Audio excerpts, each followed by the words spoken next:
Huli. The traditional homeland of the largest indigenous tribe in New Guinea, a 90,000-strong people, is the Tari Basin in Papua. The rugged terrain has been the home of the Huli for nearly 1,000 years and has shaped their way of life, with subsistence agriculture and hunting forming the backbone of their economy. If you were to meet a Huli man, you might first notice the intricate headdress he wears known as a Huli wig, crafted from human hair and decorated with feathers, shells, and other natural materials. These wigs are meticulously maintained and symbolize status, identity, and masculinity within Huli society. The Huli people are known for their unique coming-of-age initiation rituals. One such test is the fire dance. Boys must prove their courage and endurance by walking barefoot over hot coals and embers while chanting traditional songs and prayers. It ends in a dramatic ceremony where they are bestowed with their first Huli wig. The Huli people also have a deep spiritual connection to the natural world. They believe in a complex pantheon of spirits and deities which are said to inhabit the forests, rivers, and mountains of their ancestral homeland. Rituals and ceremonies are conducted to appease these spirits and ensure the community's well-being. Toto.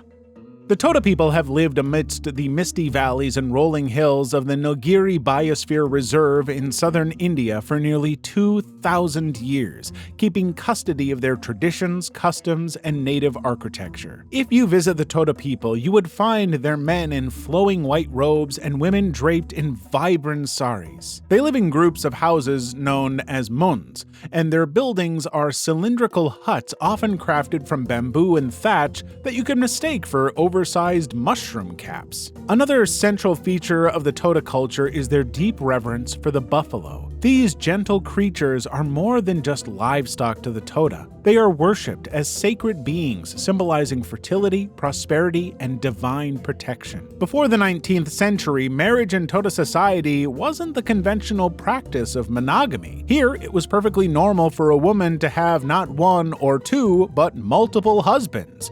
This is known as polyandry. Eventually, they gradually abandoned this practice in favor of a more monogamous marriage system. Regardless of their isolation, the Toto people continue to adapt and evolve, holding on to their cultural roots while embracing elements of the modern world.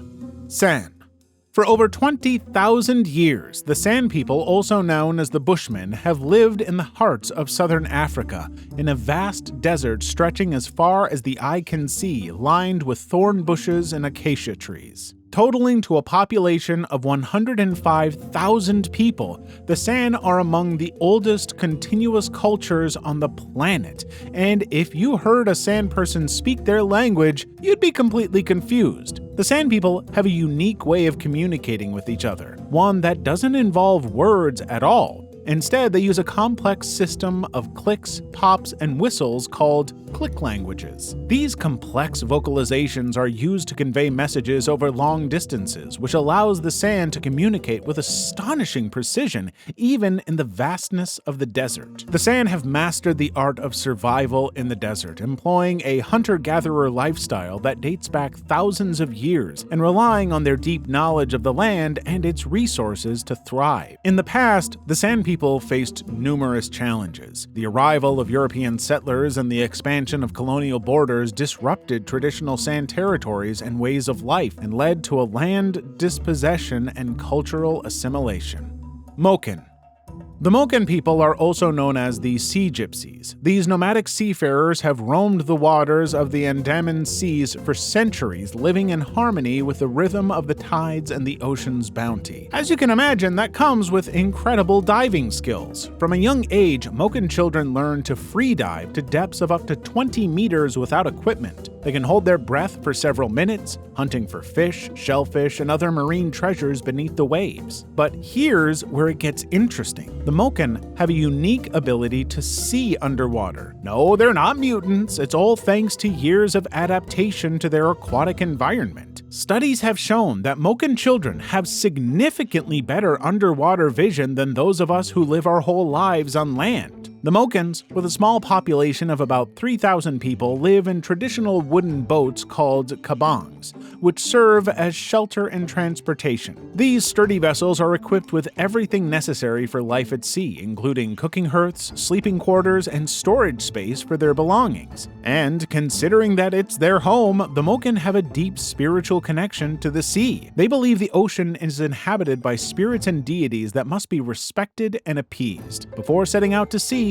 Mochen fishermen perform elaborate rituals to ensure a safe and bountiful journey. Sami.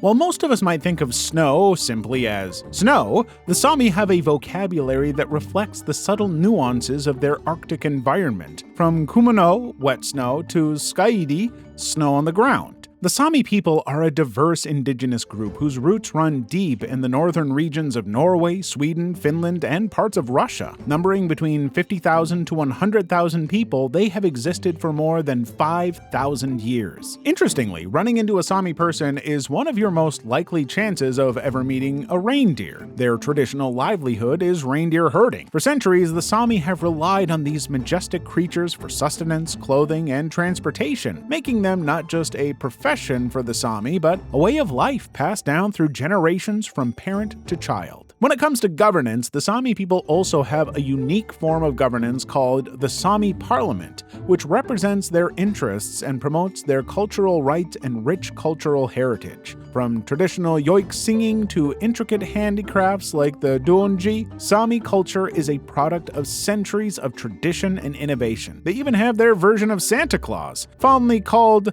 Sapmi Claus, and he brings joy to the children in remote Sami communities. Ainu.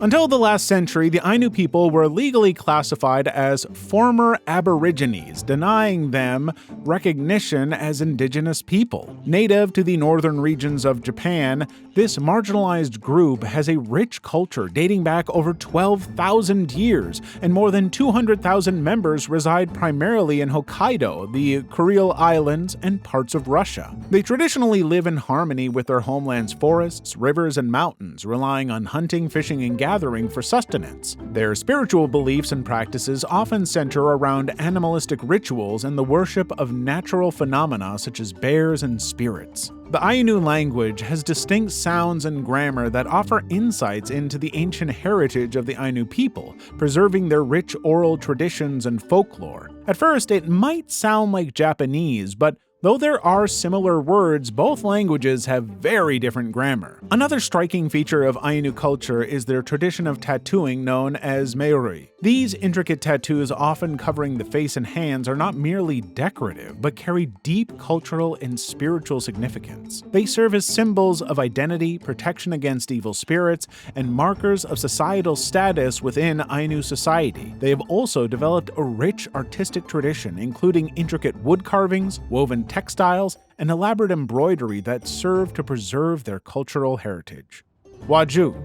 The Waju people of northwest Venezuela have a population of nearly 400,000 people and can be found in vast desert landscapes dotted with traditional Waju huts known as rancherias. These nomadic dwellings are made of woven palm leaves and serve as the heart of Waju community life. Waju women are both skilled weavers and the keepers of Waju tradition and culture. From a young age, Waju girls learn the art of weaving intricate patterns into their iconic mochila bags, which are not only practical but also symbolic of their identity and heritage. Another symbol of their identity as Waju is their unique language known as Wajunaiki. It's similar to Ainu in that it sounds like a beautiful blend of Spanish and indigenous languages with its own distinct grammar and vocabulary. They share a deep connection with the natural world, believing in the power of ancestral spirits and deities that inhabit their desert landscape. They perform elaborate rituals and ceremonies to honor these spirits, seeking guidance and protection in their daily lives. But here's an exciting aspect of their spiritual culture. The Waju have a tradition known as La Mochila de los Sueños, or the dream bag. They believe that if you place your deepest hopes and desires in a mochila bag and sleep with it under your pillow, your dreams will be infused with the energy of your wishes, which makes them more likely to come true. Aboriginal Australians. Approximately 900,000 people, the Aboriginal Australians are the oldest continuous culture on Earth, the guardians of a culture that has survived in the face of colonization and dispossession, preserving their culture, language, and traditions. Interestingly, some Aboriginal tribes have a tradition of fire stick farming, a method of controlled burning used to regenerate the land and promote new growth. By strategically burning certain areas, they can encourage the growth of edible plants, attract game animals, and reduce the risk of wildfires. Not many cultures would use fire as a tool for environmental management. For the Aboriginal people, the land is not just a physical space, but a living entity with spiritual significance. They believe every rock, tree, and river has its own story and connection to the dreaming, the time of creation when ancestral spirits shaped the world. They also have one of the world's most complex and sophisticated oral traditions. They are renowned for their stunning art, often featuring intricate patterns, vibrant colors, and symbols that carry deep spiritual meaning. Through songlines, intricate storytelling, and intricate rock art, they pass down their history, knowledge, and cultural practices from generation to generation. And from dot painting to bark painting, each artwork tells a story and reflects the unique identity of the artist and their community. Maori. The Maori, with a population of 840,000 people, are native to New Zealand and renowned for their fierce warriors skilled in warfare and their intricate facial tattoos, or moko. These tattoos, which can be interpreted as symbols of status and identity, tell the story of a person's ancestry, achievements, and spiritual connections. They have also upheld an important traditional warrior dance called haka, performed before battle or during important ceremonies. It is a powerful ceremonial dance, a display of strength, pride, and unity done with rhythmic chanting, stomping, and intimidating facial expressions that send shivers down the spines of their opponents. The Maori also believe in mana, a spiritual energy or power that flows through all living things. They also have a rich mythology filled with gods, goddesses, and legendary creatures, with stories passed down through generations in oral tradition. They have a unique tradition of burying their dead multiple times. It's called Yurupa, and it involves exhuming the remains of loved ones, cleaning the bones, and burying them again in a new location. This practice is seen as a way to honor and respect the deceased, and to grant them a peaceful and uninterrupted journey to the afterlife. The Maori are master craftsmen who create intricate carvings from wood, bone, and stone, and beautiful woven artworks using flax fibers. These artworks are decorative and imbued with spiritual meaning and cultural significance, representing their ancestral connections and storytelling.